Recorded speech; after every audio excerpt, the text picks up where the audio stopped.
Interesting, isn't it? We talk a lot about how we determine morality, and we live in a day and age where people are encouraged to make their own truth.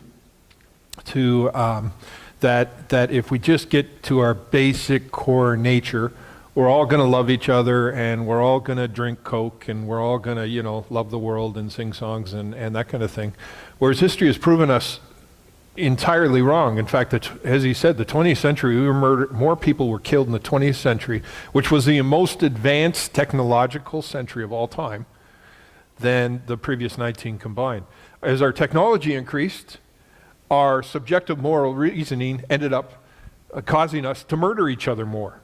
And often people sometimes in Western society live in a bubble because we live in a place where what we say or what we think we're allowed to say, and really with little consequence except maybe some social ostracizing. But the truth of the matter is there is a need for an outside truth, a truth that we all live up to, a truth that speaks to humanity about what is right and wrong. What I call it is like artists have a vanishing point. Any artist is doing a landscape, they have a point to which they vanish, and everything is basically structured in their painting to form on that vanishing point. The same way people need truth. And as Christ followers, what we teach is the truth isn't something, it's someone. It's Jesus Christ. And as we live in his example, and we live his principles, and we live his teaching, and we live a loving interaction with him, it creates in us what Paul called the law of love, to where it changes our morality and those kind of things. And probably the place where this shows up most dramatically is in what I'm going to be talking about today. First of all, a little riddle for you. I'll read it out. We hurt without moving. We poison without touching. We bear the truth and the lies. We are not to be judged by our size. What are we? Words? Yeah, words. Right? And there's a lot of wisdom in that riddle. The fact that little words can cause big harm. That within our words comes truth and lies. Within our words, or from our words, comes our subjective moral reasoning versus the idea of outside truth. Here's the truth. And if I said everything that came into my head, I'd probably be in jail. And so would you. The same with my impulses. If I did everything I felt like doing, I would probably be in jail, and so would you. So what is this outside truth? What is it we're trying to live up to? What is it Jesus presents to us? What does the scriptures teach us about words? You'd be surprised to know there's an enormous amount of scripture that addresses how we talk.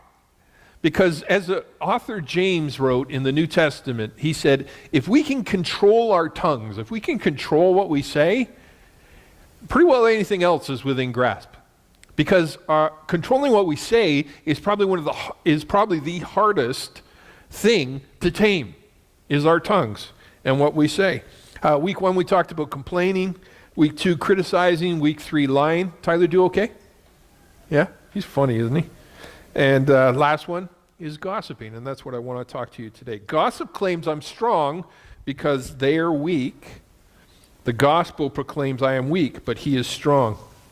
A passage from Proverbs says, rumors are dainty morsels that sink deep into one's heart. The idea is that when we hear some stuff about someone else, often our engagement of it gives us a positive high, a little excitement, a little adrenaline rush. But what we don't realize is just as around Christmas, and I'm as guilty of this as anybody, I eat a lot of chocolates. You know the thing about chocolates? One is never enough, right? And 17 is probably too much, right?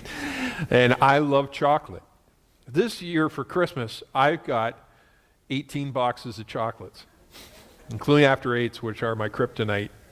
And I stuck a lot of it in the freezer, but it's whittling down quickly as my stomach expands. My freezer is emptying. So rumors are like that. They taste good. A little bit of gossip. Hey, did you hear about so-and-so? But the thing is that they don't go in one ear and then out another, they actually sink. They have weight to them. And the more of them we accumulate, the thicker our middles become. They weigh down our hearts and can destroy us. Rick Warren has a great definition of gossiping. He says, when we're talking about a situation with someone who is neither part of the problem or part of the solution, then we are probably gossiping. When we're talking to someone who's neither part of the problem nor part of the solution, then we are probably gossiping. And there's all kinds of gossip. Today, if I wanted us to pick out one, I would say this is the gossip that we engage in that is malicious. The one where we take joy in another person's shortcomings or actions, right? Where we get that little excitement. Because the myth of gossip is if I talk about you and make you feel lower, I lift myself up. What we don't realize is what we actually do is drag everybody down with us. So who does gossip hurt? First thing, gossip hurts the person who's spoken about. And this is true. And every single person here probably has an account in their lives of hearing a rumor of something someone said about you that was hurtful and untrue. Or if it was true, we're incredibly uncomfortable with others knowing. Right? That's an incredibly hurtful thing. It says in the book of Proverbs, again, Solomon writing, the troublemaker plants seeds of strife. Gossip separates the best of friends. Gossip has the capacity to destroy relationships and break hearts. Gossip has the capacity to change, quite literally, our future. Because as we all learn and as we all know, you're not going to get far in life without strong social connections, without deep friendships, loving families, all these kind of things. Gossip has a capacity of destroying these things. Gossip also hurts the listener. Proverbs again, wrongdoers eagerly listen, gossip. Liars pay close attention to slander. The listener gets excited when they hear the gossip, and there's a certain absorbing of it. And that little excitement, we talk about that, and malicious. And you may gossip, or you may partake in it in a habitual sense. Sometimes we gossip because we're just so used to it, right? And we may not even know it's gossip. But here's the thing, is when we're dragging people down to make ourselves feel better, then really what we're doing is we're really attacking people who God says are made in his image and who he loves and he died for. And so if we're constantly picking at those. Now someone says, what if I have one of those days when it's like a full moon and everybody who walks in the office is just crazy and the weirdest things happen to me and all those kind of things. We all have those days, don't we? Where everybody, around us seems to be crazy. I remember when I worked in the finance office right over there at the little window there, and in 1991, we had the weirdest year. It was just like bizarre. It seemed like every third person that came to the window was angry about something. And we ended up commissioning Oliver Doyle, actually still works here. He's 180 years old, but he still works here. And I'm just kidding. He's a friend of mine. I can say that about Oliver. Was I gossiping? Maybe I was gossiping. But I remember we commissioned Oliver to come in and teach our whole office, admissions, records, accounting, finance, all of us, how to handle conflict resolution. Because we were encountering such dire situations, including threats. And so he came in and just gave us an opportunity to talk about situations and how you cool things down and all those kind of things. But, in that same capacity, it's easy. I think we all have those days and we all go to a friend and say, you will not believe what happened to me today. A lot of crazy people, okay? I don't think that's entirely harmful, okay? I'm not saying that's right in all situations or that kind of thing. That's not what I'm talking about. I'm just talking about that nitpicky attitude we have every day where, there's like this suspicious maliciousness towards those around us.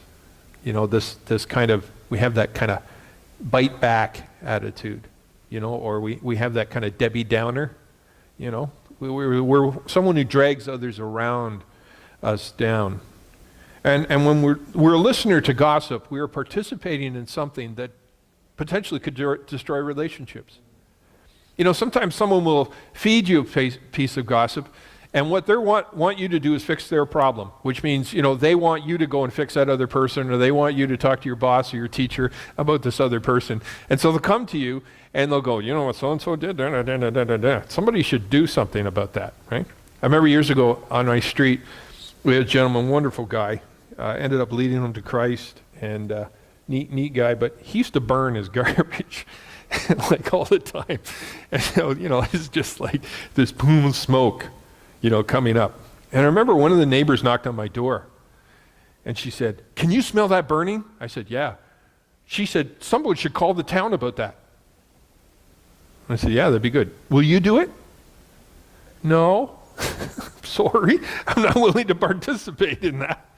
But that's sometimes what people are doing. They're dumping things on us in order to try to persuade us to fix their problem or to fix someone else's problem. Okay? And it's not out of concern, it's out of maliciousness and cowardice that they are not willing to, as healthy relationships occur, actually meet with the people face on face. And the third thing, gossip hurts the speaker. And this is probably the most subtle damage gossip does, but it actually hurts you to gossip. Proverbs again, when arguing with your neighbor, don't betray another person's secret. Others may accuse you of gossip, and you will never regain your good reputation. It's been a lot in the movies and a lot in media and things like that, that we talk a lot, and we're learning more about PTSD, right? And we talk about primarily with soldiers or policemen or firemen or people who've been through highly stressful situations.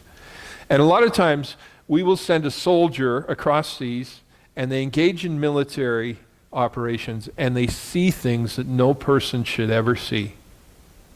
They see horrible things. They see people doing horrible things to each other. And in some cases, they're actually engaged in taking another life. And so these soldiers come back.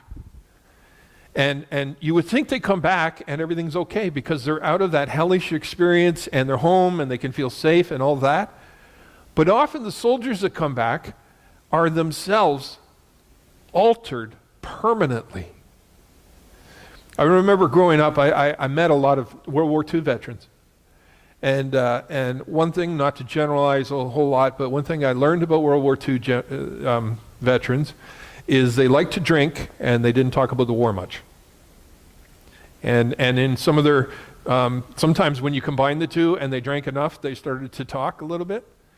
And some of the stories they told me of what they saw and what they encountered were horrible.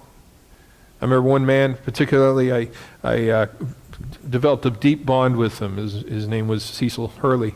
And he talked about the day that the chaplain came and told him that his brother had been shot down and killed in Germany, and sat with him. And he was given about half hour to grieve, and then he had to get back to work. And he said he will always remember that priest, that chaplain, saying to him the verse that Jesus quoted, "Nobody does any greater thing than lays down his life for his brother." And he talked about his brother being a good man for that reason and things. But it took him about 20 years to forgive the nation of Germany because his brother got killed. And he had a neighbor who was from Germany, and eventually they developed this incredibly close relationship, and they became very good friends, and they actually helped take care of him, which was a real reversal on what he came back from. But when you go to war, you never, ever forget. And it will always alter you. And another thing I learned about veterans, they love watching children. Because for them, there was this deep-seated need and understanding. I gave my life so that they can live free. And veterans, for that reason, love children, generally. And took great joy in their sacrifice. It gave them a reason for their pain. Gossip's the same. When you participate in gossip over and over and over again, it alters your life. It has this PTSD effect to it that causes you to be understood by others and to be, as you interact with others, that develops these walls around you. Ask yourself this question. If someone had a deep, personal, painful secret, are you a person they would go and seek out for help? Or are you somebody they would think twice and say nothing to? Are you somebody that's absolutely trustworthy, that someone who is struggling can come and confide in you and that you are a safe place? Could it be that the contribution to that has been a past where you spoke out of turn? And listen, I realize when I'm pointing a finger, I'm pointing three back at me, okay? I have a big mouth. I often open my mouth to change feet. It's great. I get paid for it. I tell my kids, I say, you know what? They can chop off my arms, my legs, batter me in the head, do anything. As long as I have a mouth, I have a job. It's a pretty good deal, right? But here's the thing, am I trustworthy? Are you trustworthy? Are you somebody people can trust?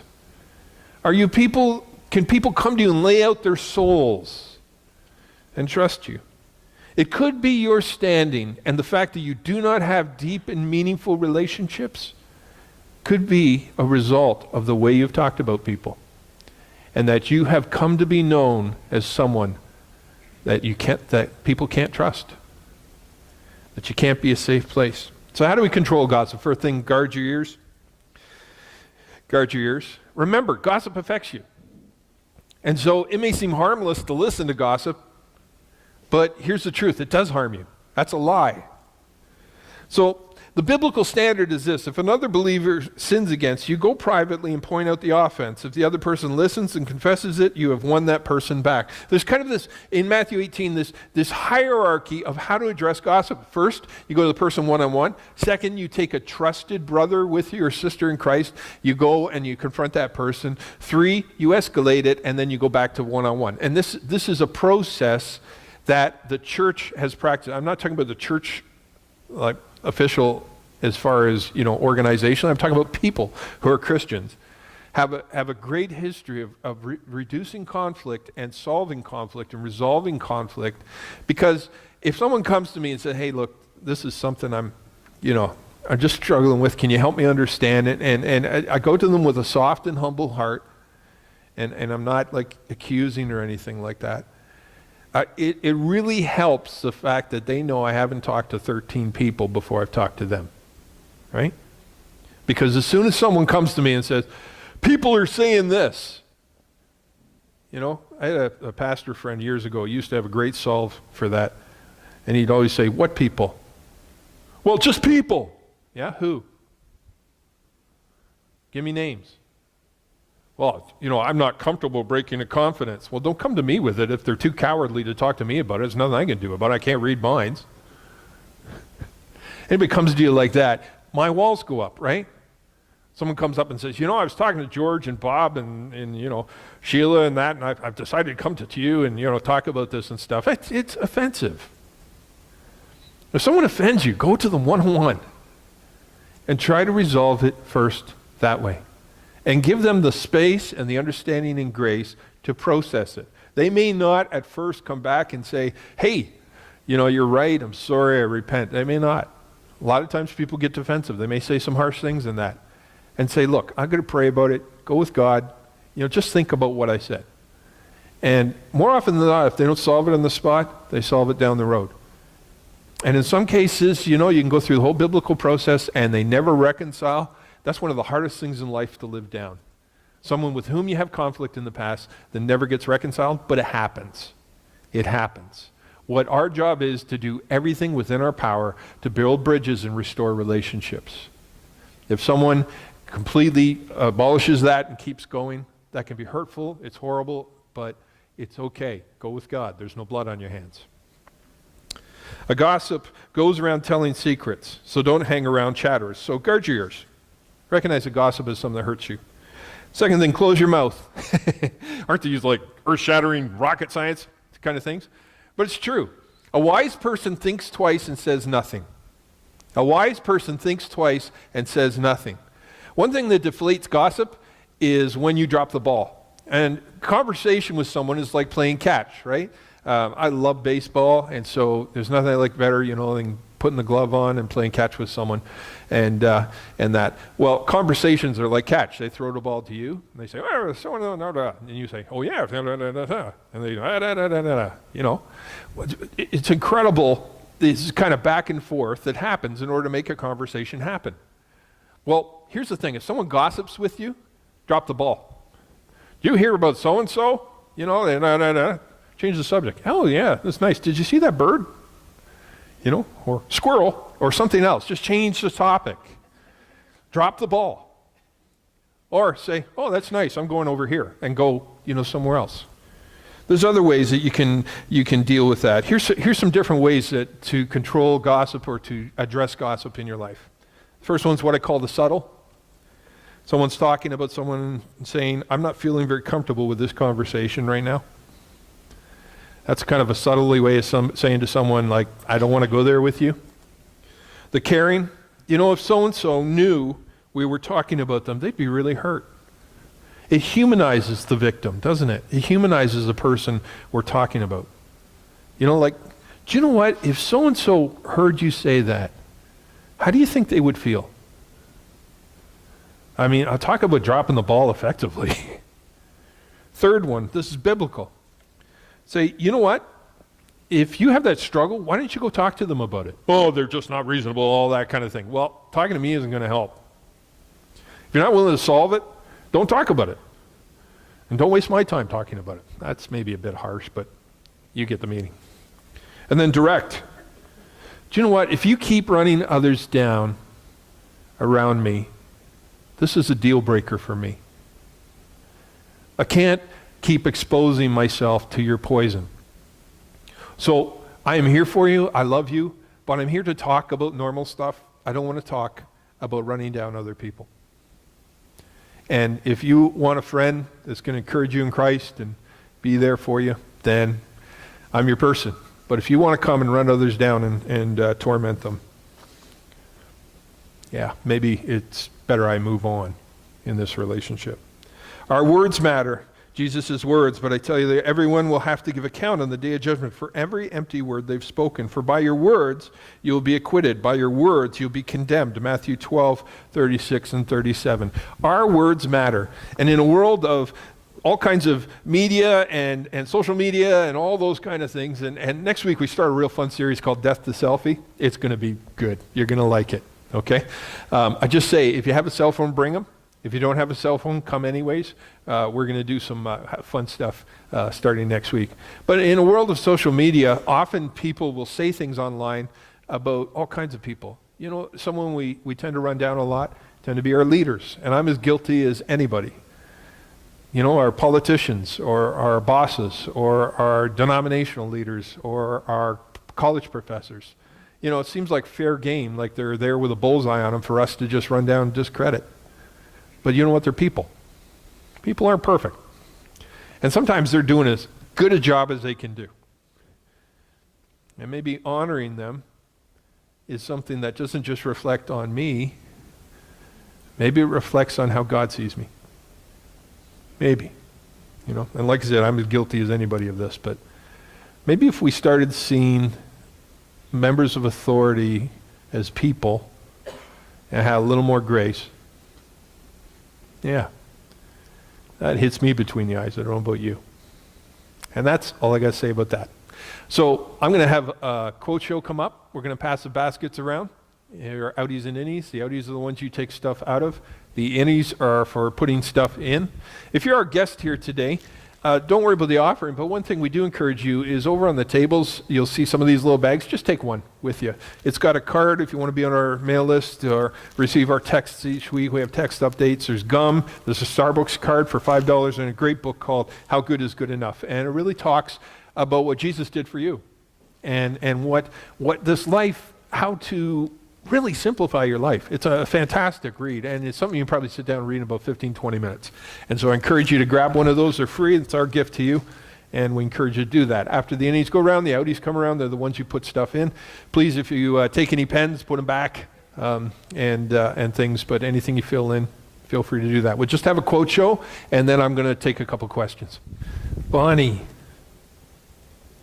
you won the Starbucks card. Here you go. Thank you. Bringing your mug to church. Oh, that's good. Yeah, me too. I'm trying to encourage them to use intravenous with my coffee, but they haven't gone that far yet. Do you? That's good. See you next week. Yeah, see you next week.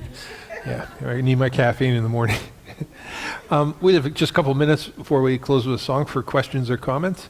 And so Ben, up and at 'em, boy. Yeah, that's a good lad. Hey, Ashley. Hi. How are you? Good. Good. How are you? I'm great. It's on. I have a question. How do you tell the difference between someone venting versus gossiping? Well, a couple of things come to mind, and maybe someone here can help me with this. But the first one, venting's an exception, gossip's a habit.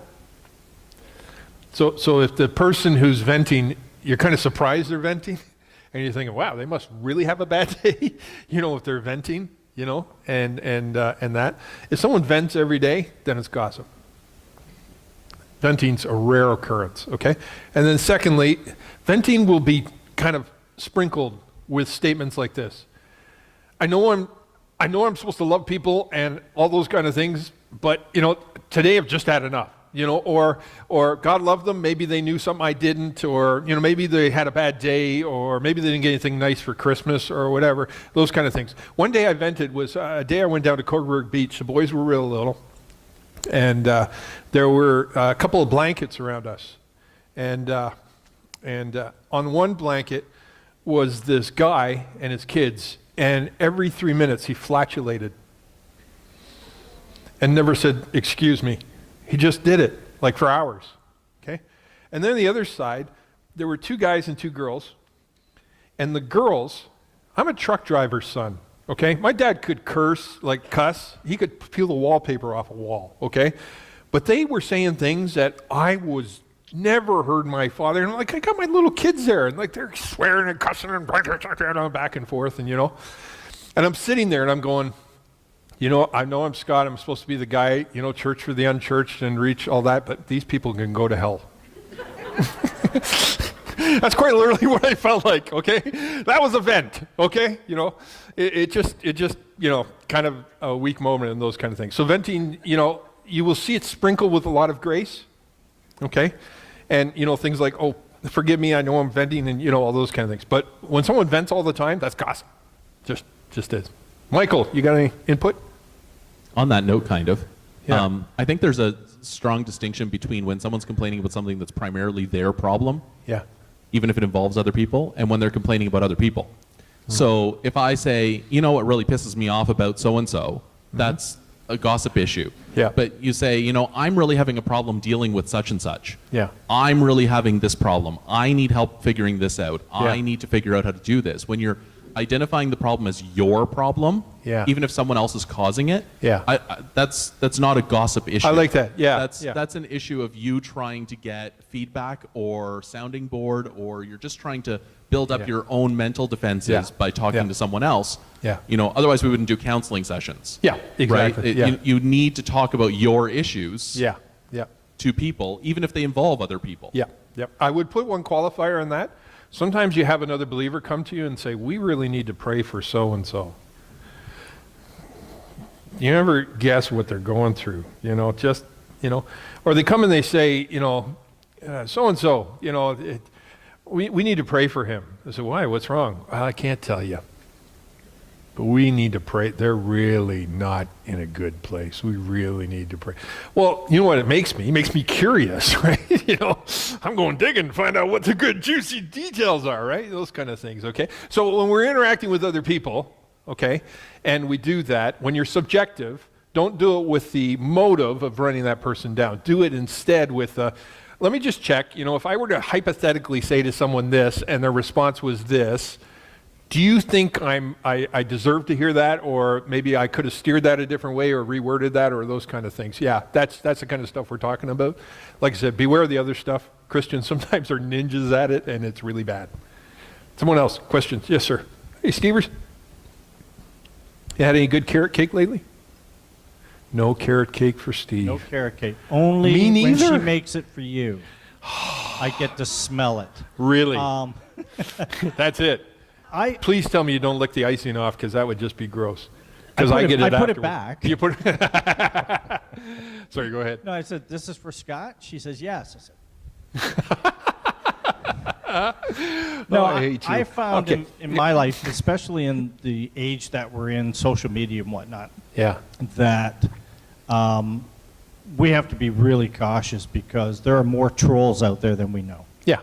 Yeah. And somebody can come to you at your workplace and say, you know, and you'll say, what's the matter? Oh, that person did this to me, they did that. She's a really blah, blah, blah. And then you will either agree or disagree. And a lot of times you can agree, and then they go back, you know what they said? Yeah. Yeah. Yeah. You loop And you they in. don't care about the conversation that led up to it. They only Yeah. care about what you said. Yeah. And I find that even if you're online and you're on like YouTube or Facebook, you can make a comment. Yeah. And then before you know it, you're being trolled. Yeah. Yeah. And, Exactly. you Exactly. know, so you have to be very cautious of that. That's Yeah, all. yeah. Okay, another point of reference too, in HR circles, they're teaching this, is a lot of times when they're considering someone for an employee, they'll look in their social media accounts. They'll see what their Facebook account, they'll see what they're agreeing to, what they're saying, you know, all kinds of things. You can learn an enormous amount by reading someone's social media, really can, eh? And a lot of times, you know, people will just blur all kinds of foolishness out on it and think, hey, it doesn't affect things, not realizing the last 8 jobs they haven't got have been because someone had the ingenuity to go online and see what they were putting on there. So be careful. Your opinions aren't always safe to put out there. They really aren't. You know, you should care about who you talk, what you believe to. Okay, Brad and then David. Oh, David, yeah, first. Brad, you've been overruled. I think we've all played the game where we've passed a message, a short message on to the person next to us, and they passed it on, and it went on down the line. Yes, And at the end of the line, the message invariably is different than what started out. yes. That's one of the hazards of gossip, is Yeah, when yeah. we pass on a comment about someone else, invariably, they're going to pass it on again. Yeah. And the message is going to get changed, Yeah. and inevitably, it's going to get worse Yes. than Yeah. what we really talked Yeah, about in the yeah. first place. Yeah. So we just Yeah. avoid that whole thing by not gossiping. Yeah. Hey, another, you know, piece of wisdom I heard from someone, if someone will gossip with you, they'll probably gossip about you, right? You know, just pass this around to Brad. Open and just steal your comment. How you doing? You know, when I was making the comment earlier about people not staying single long in this congregation, Brad was the ultimate single.